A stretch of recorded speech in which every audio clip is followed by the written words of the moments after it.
Olá, sejam muito bem-vindos a mais um episódio da série Pegando o Cajado e Seguindo. Neste vídeo seremos conduzidos a uma profunda meditação sobre o arrependimento, um dos pilares centrais da fé cristã. Mas primeiro, roda a vinheta.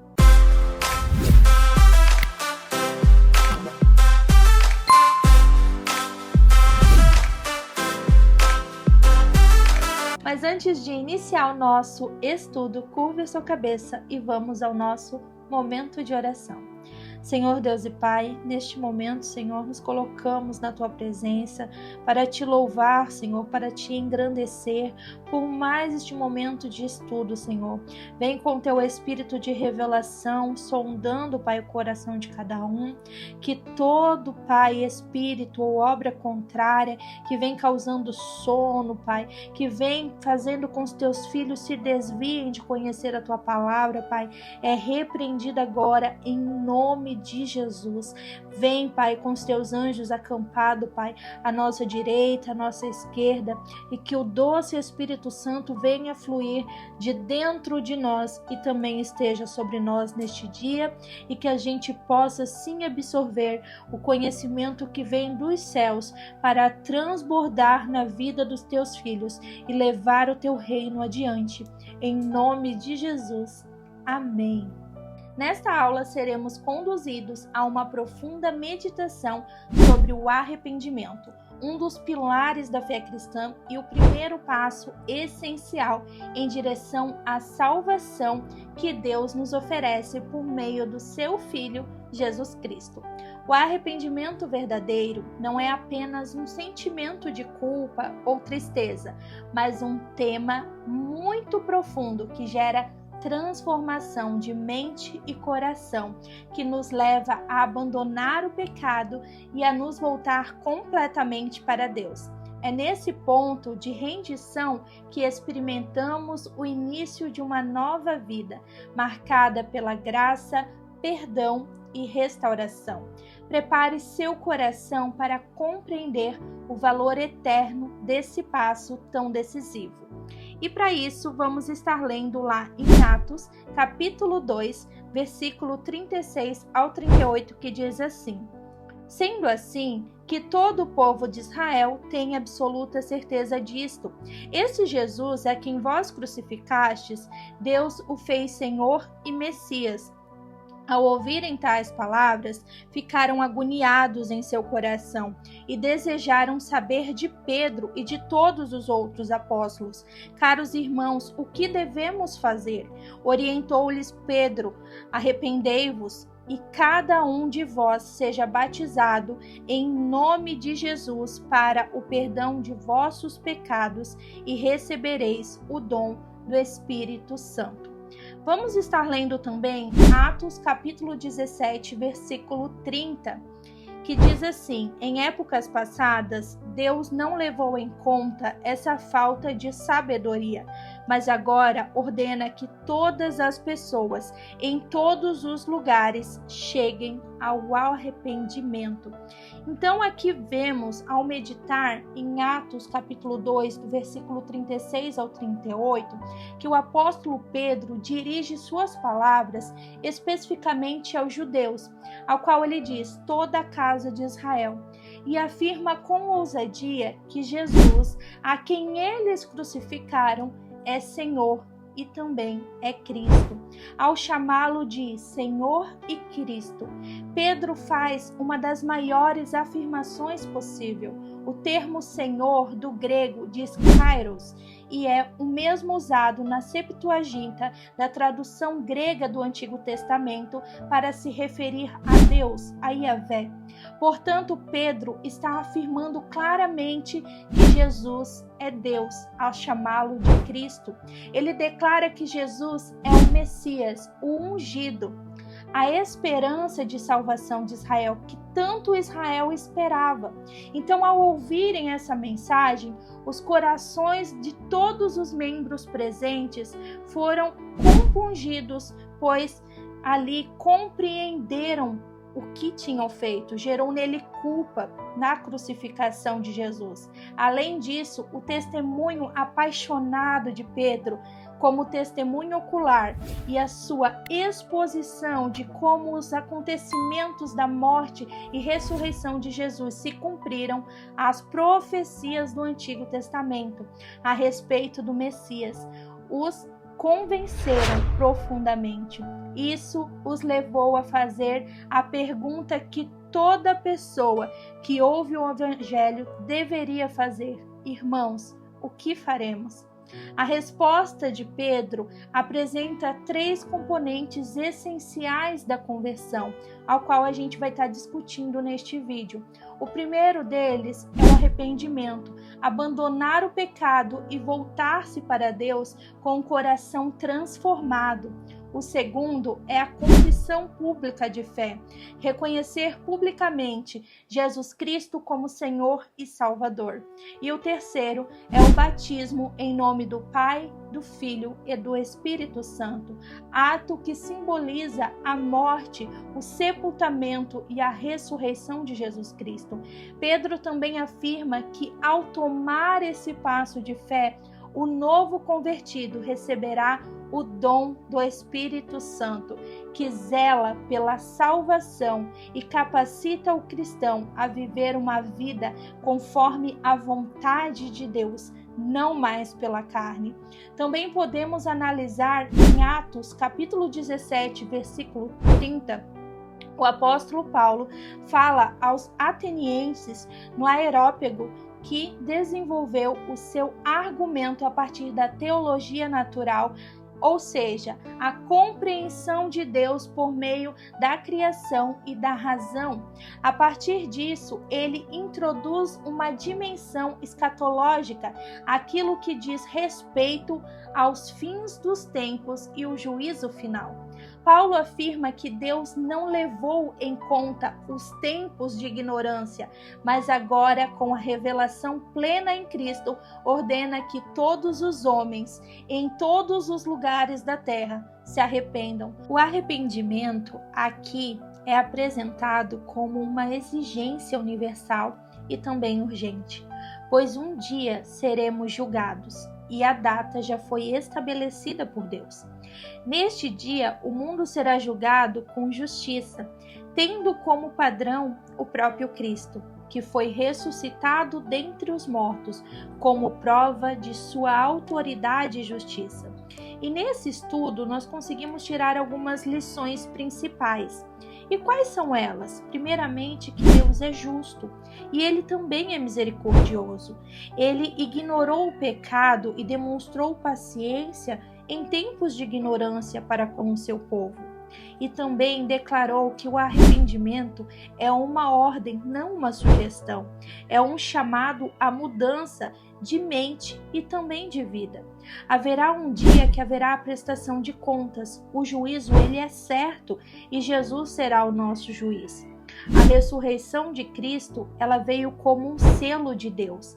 Ela confirma que Jesus é o padrão pelo qual todos seremos julgados e reestabelecidos. Muitas pessoas afirmam que se arrependeram de seus erros, mas a palavra de Deus traz um alerta claro sobre o que é de fato e o que não é arrependimento verdadeiro.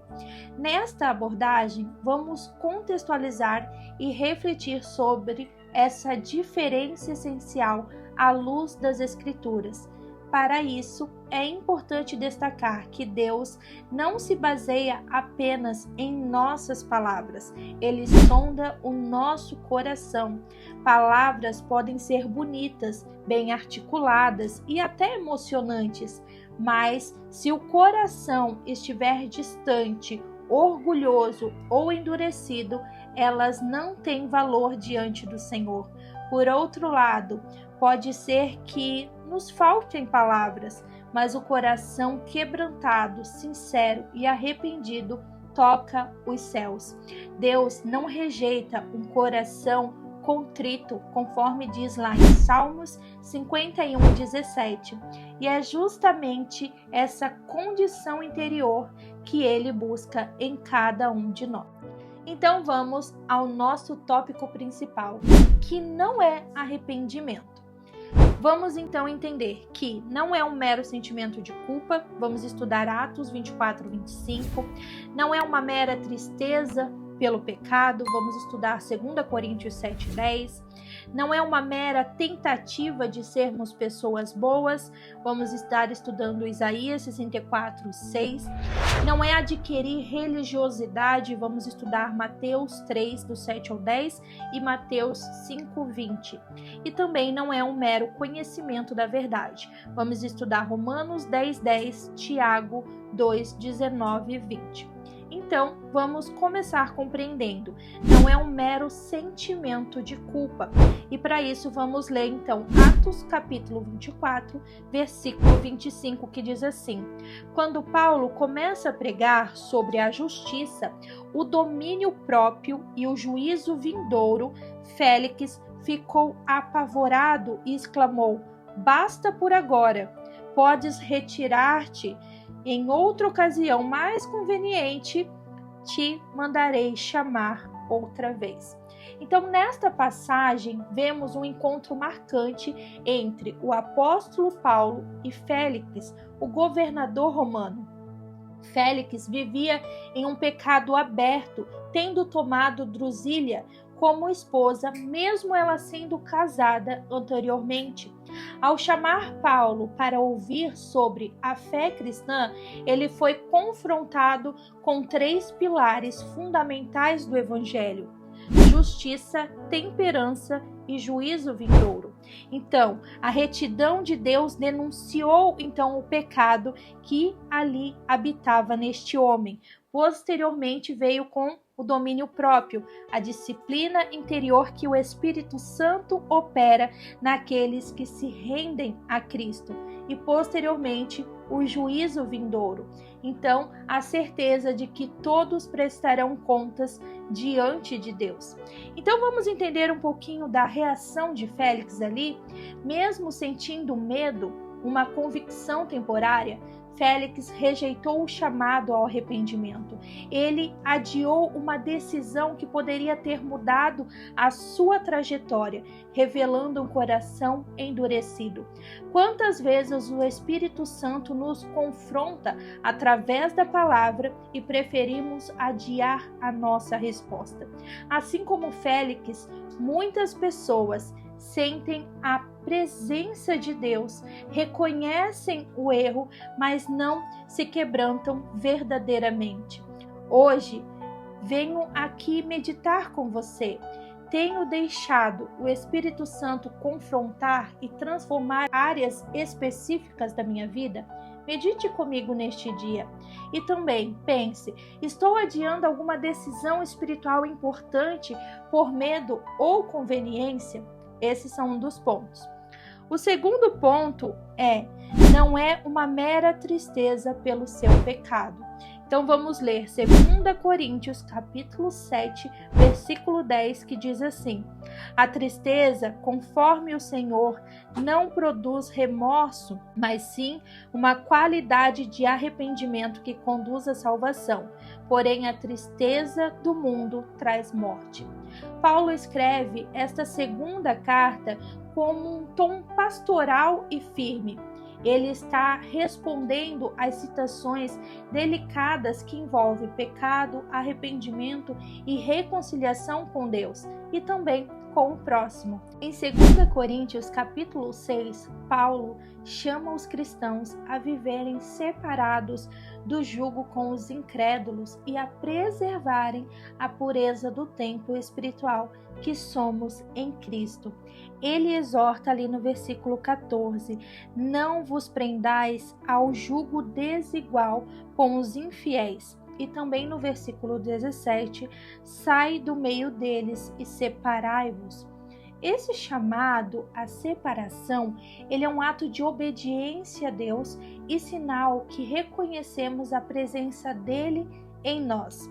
Já ali no capítulo 7, Paulo mostra o efeito positivo e espiritual da exortação feita anteriormente. Ele fala de uma tristeza sentida pelos coríntios de forma santa, não como um remorso destrutivo, mas como um arrependimento profundo e também transformador. Ali vemos que ele relata: agora me alegro, não porque fostes entristecidos, mas porque a tristeza nos levou ao arrependimento, conforme diz no versículo 9. Aqui aprendemos sobre as amarras do mundo e o chamado de Deus. Aqui vemos que a tristeza, segundo Deus, nos chama para reconhecer o erro, voltar para o Pai, restaurar o relacionamento e produzir frutos de arrependimento. A tristeza do mundo nos leva ao quê? Fugir de Deus, esconder-se do pecado, alimentar culpa e autopunição e também caminhar para a morte espiritual. Então vamos entender o nosso terceiro tópico, que não é uma mera tentativa de sermos pessoas boas. E para isso nós vamos ler lá em Isaías, capítulo 64, do versículo 6, que diz: ora, todos nós estamos na mesma condição do impuro, todos nossos atos de justiça se tornam como trapos de imundícia, perdemos o viço e murchamos como folhas que morrem, e como o vento as nossas próprias iniquidades nos empurram para longe. Então aqui vemos que Isaías 64 é uma oração de clamor e arrependimento feito pelo povo de Israel. O profeta conhece a grandeza e a santidade de Deus e, ao mesmo tempo, a incapacidade do ser humano de se justificar por si mesmo. Israel, mesmo com uma história rica de alianças e manifestações divinas, havia se afastado e vivido então na injustiça e idolatria. Agora Isaías intercede em nome do povo. O versículo nos revela uma realidade então ali chocante, e eu quero supracitar aqui com vocês. Todos nós estamos na mesma condição do impuro. Então isso mostra que ninguém é exceção. Somos todos afetados pelo pecado original e pelas nossas transgressões diárias. O próximo: todos os nossos atos de justiça se tornaram como trapos de imundícia. Essa é uma expressão forte. No hebraico original, a expressão trapos de imundícia se refere a panos menstruais usados, algo impuro na cultura judaica. Isso revela o quanto a justiça humana sem Deus é insuficiente e contaminada. O próximo ponto é que perdemos o viço e murchamos como folhas que morrem. Quando nos desconectamos da videira, conforme vemos em João 15, murchamos espiritualmente. Ali acabamos vendo também como o vento, as nossas próprias iniquidades nos empurram para longe. O pecado nos leva cada vez mais para longe da presença de Deus, como folhas levadas pelo vento. Isaías 64, 6 destrói a ideia de que basta ser uma boa pessoa. Não se trata de fazer o bem para merecer o céu, trata-se de reconhecer que só Jesus é a nossa justiça. Esta palavra, ela possui conexão com algumas outras passagens, que é Efésios, capítulo 2, do versículo 8 ao 9. Porque pela graça sois salvos mediante a fé, e isso não vem de vós, é dom de Deus, não vem das obras, para que ninguém se glorifique. Então, também temos a supracitação em Filipenses, capítulo 3, versículo 9, que diz, aonde Paulo fala de não confiar na sua própria justiça, mas na justiça que vem de Deus mediante a fé em Cristo, ok? Então eu vou estar deixando essas passagens para que vocês estejam lendo, meditando e contextualizando na palavra. O quarto tópico é não adquirir religiosidade. E para isso vamos estar lendo Mateus, capítulo 3, do versículo 7 ao 10, que diz assim: E vendo ele muitos dos fariseus e dos saduceus que vinham ao seu batismo, deu-lhes raça de víboras, Quem vos ensinou a fugir da ira futura? Produzi, sim, frutos que mostrem vosso arrependimento. Não presumais de vós mesmos, dizendo: temos por pai a Abraão.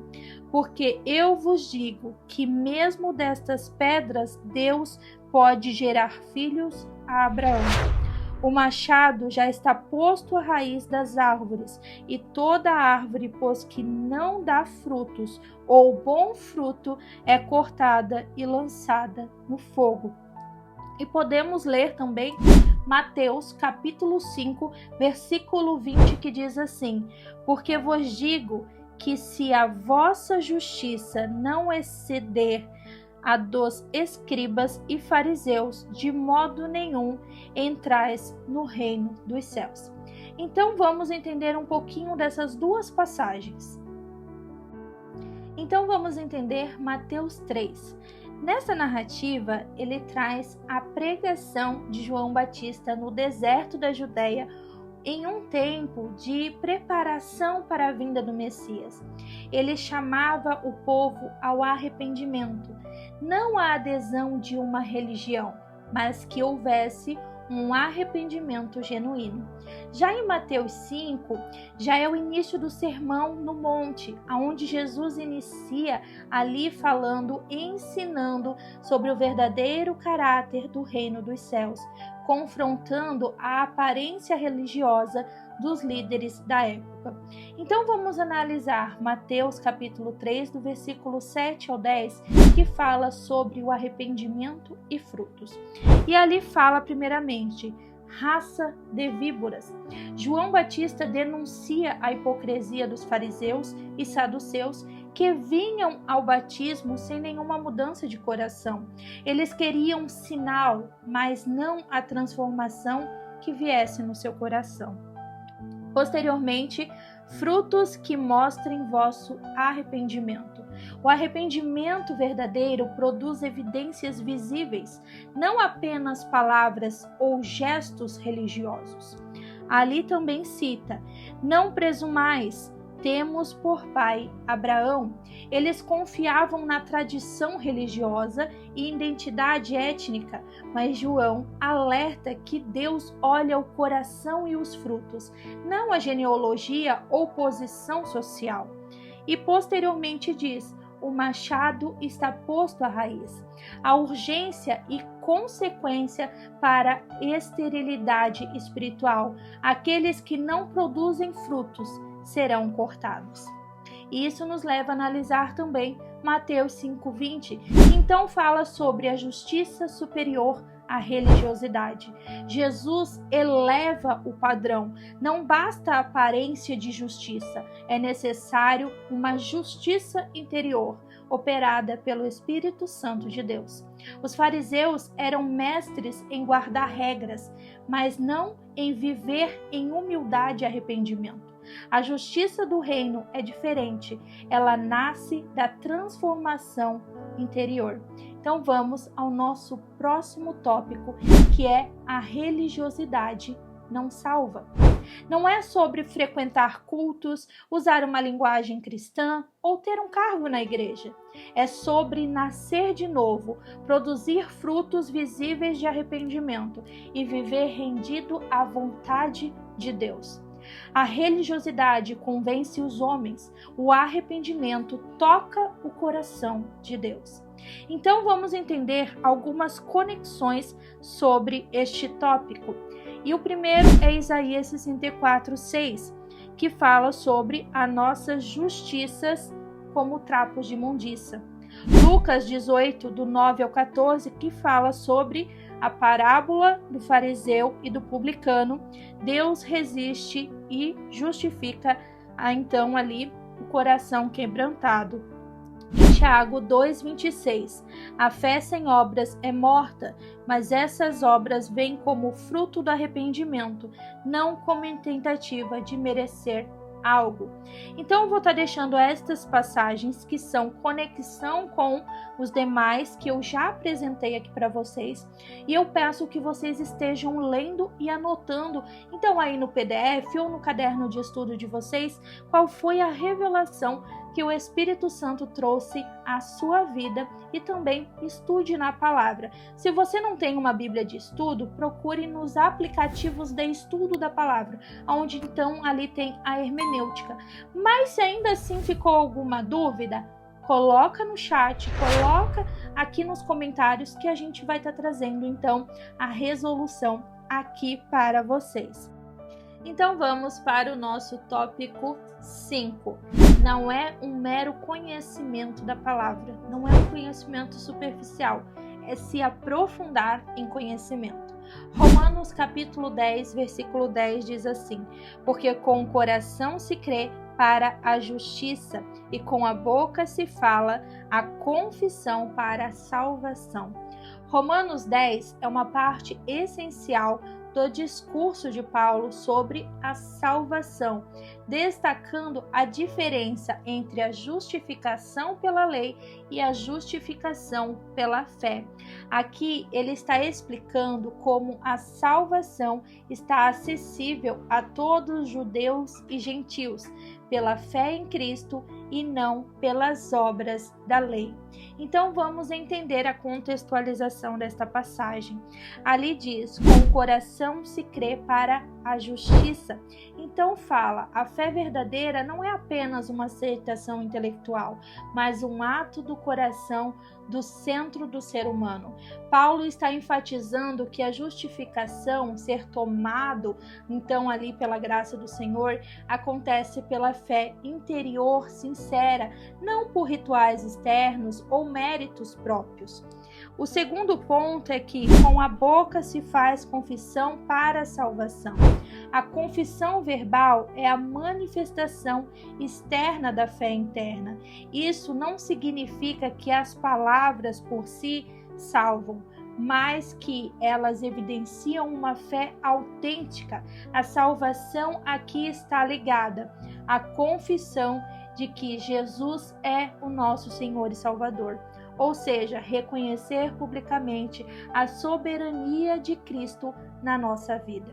A salvação envolve, tanto fé sincera quanto a confissão pública.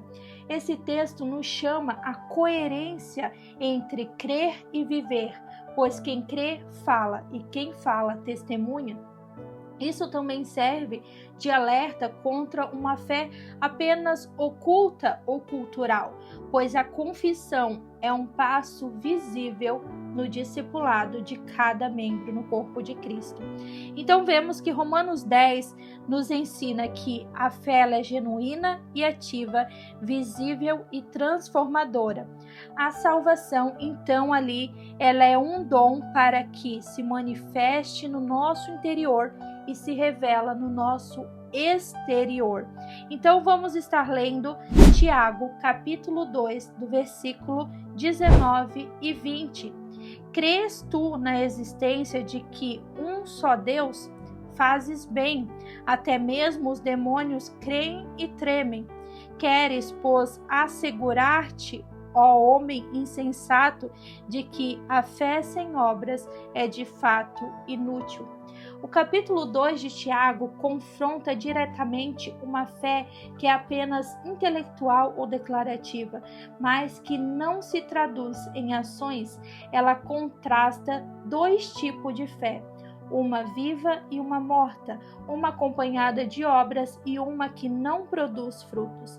Tiago está respondendo a uma visão distorcida da fé, como se bastasse acreditar em qualquer fato, sem uma transformação visível. Então vamos analisar o verso 19 que diz: crês, até os demônios creem e tremem. Então ali Tiago está sendo provocativo. Ele diz: você crê em Deus? Em um só Deus? Muito bem, mas isso não é suficiente. Até os demônios têm conhecimento correto sobre Deus, e isso os faz tremer. O ponto aqui não basta saber ou afirmar a verdade, é necessário viver o que realmente está na palavra. Já no verso 10 ele diz: fé sem obras é inútil. Tiago chama de insensato aquele que tenta separar fé e ação. A palavra que ele usa é inútil, que vem do grego ali como vazia ou ociosa. Ele está afirmando que fé sem frutos não tem valor prático no reino, ou seja, é uma fé morta, como ele afirma ali então no versículo 26. E ele coloca alguns pontos. Fé verdadeira produz frutos, ela transforma atitudes, relacionamentos e também as nossas prioridades. Tiago, então, ali ele também nos desafia a examinar se estamos apenas repetindo crenças ou vivendo o evangelho de evidências visíveis. Ali também vemos um chamado à coerência espiritual. Crer, mas também agir conforme aquilo que se crê. Então hoje eu lhe pergunto, como está sendo a sua dinâmica de fé? No que você realmente crê e no que realmente você tem se determinado a cumprir diante do reino de Deus. E Tiago nos chama então ali para meditar sobre isso. Quais frutos estamos gerando para o reino de Deus? Estamos apenas conhecendo a palavra ou vivendo a palavra de Deus? Então falamos sobre o que não é arrependimento e agora vamos entender o que é o arrependimento verdadeiro. O primeiro é estar pesaroso para com Deus e pelos seus pecados. E vou deixar aqui para que estejam lendo Salmos 51, do 1 ao 4 e Salmos 38, versículo 8. Então aqui nessas passagens vocês vão ver que o arrependimento começa com o quebrantamento. Davi clama por misericórdia, reconhecendo que pecou contra Deus. Ele não tenta justificar, mas sente uma grande dor por ter ferido o coração do Pai. Sem dor pelo pecado, não há arrependimento verdadeiro, apenas uma mera consciência pesada. O segundo ponto é ser realista com relação ao seu pecado. Então leia Salmos, capítulo 32, versículo 5 e 1 João, capítulo 1, versículo 9. Então aqui a gente vê nessas passagens sobre reconhecer o pecado, que é retirar a máscara e se despir diante de Deus. Confessar é alinhar o nosso julgamento com o julgamento de Deus. A promessa é clara: confessou, Ele perdoa.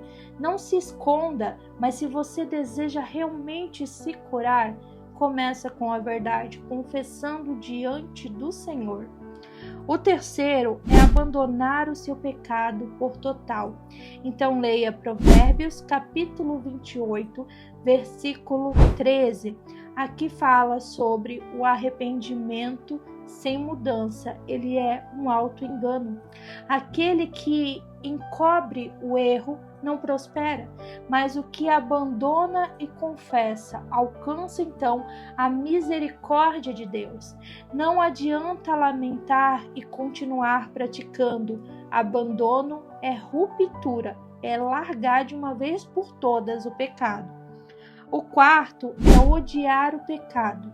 E vou deixar aqui então Hebreus capítulo 1, versículo 9 e Ezequiel capítulo 20, versículo 43 e 44, que fala sobre amar a justiça, que inclui odiar o mal. O Espírito Santo ele nos conduz a um lugar onde aquilo que antes era prazeroso agora é repulsivo.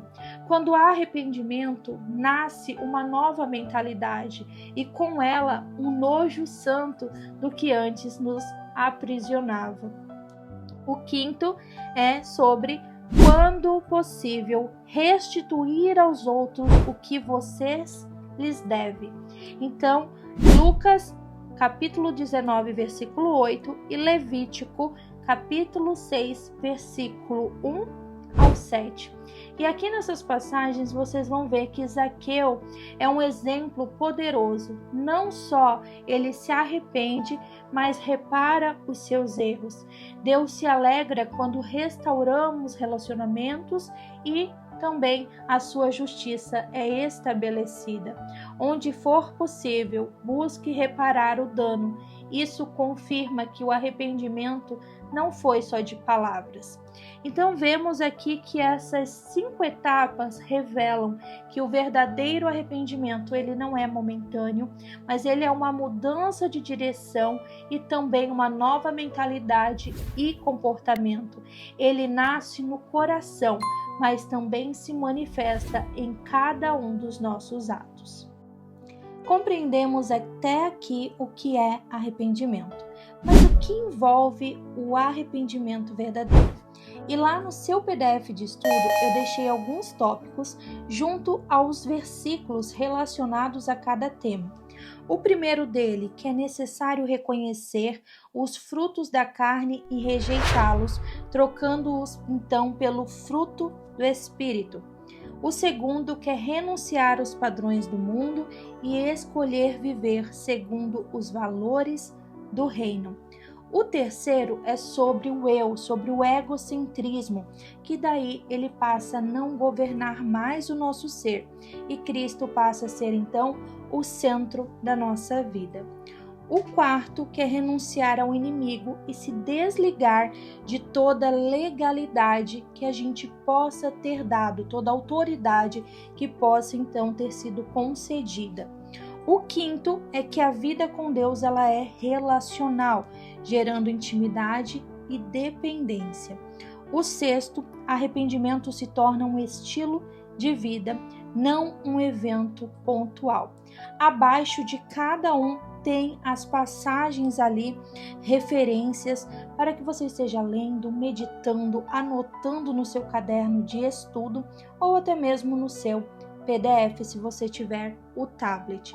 Então, o arrependimento ele é ruptura e realinhamento. Rompe com o pecado, o mundo, o ego e o inimigo e se volta para Deus, então, numa totalidade de retidão para o propósito do reino. Sem essas mudanças, não há conversão genuína, apenas uma mera religiosidade. Então, como sempre, ao final de cada episódio, nós temos o nosso termo de compromisso. E eu quero, então, estar lendo ele aqui com você. E você pode estar acompanhando aí no seu PDF ou também no seu caderno. Senhor, meu Deus e meu Pai, diante da Tua presença santa, reconhecemos que é preciso viver um arrependimento verdadeiro e profundo. Não queremos apenas palavras soltas, mas um coração quebrantado e disposto a ser transformado pelo Teu Espírito. Hoje, nos comprometemos diante do Teu altar a permitir que a Tua verdade penetre nas áreas mais escondidas do nosso ser, confrontando, curando e restaurando tudo o que ainda precisa ser alinhado com a Tua vontade. Eu assumo, Pai, o compromisso de não guardar para mim aquilo que o Senhor tem me ensinado. Quero ser instrumento vivo nas Tuas mãos, levando a Tua palavra com zelo, compaixão e ousadia, para que outros também sejam conduzidos ao arrependimento e à salvação em Cristo Jesus. Que a Tua graça me sustente, que o Teu Espírito me guie e que a Tua palavra seja lâmpada para os meus pés e luz para os meus caminhos. Em nome de Jesus. Amém. Que este termo de compromisso reflita no seu coração a cada dia e que tudo o que você aprendeu aqui, você possa transbordar na vida dos seus familiares, amigos e comunidade próxima a você. Graça e paz, esse foi o nosso estudo sobre arrependimento e nos vemos então no próximo episódio.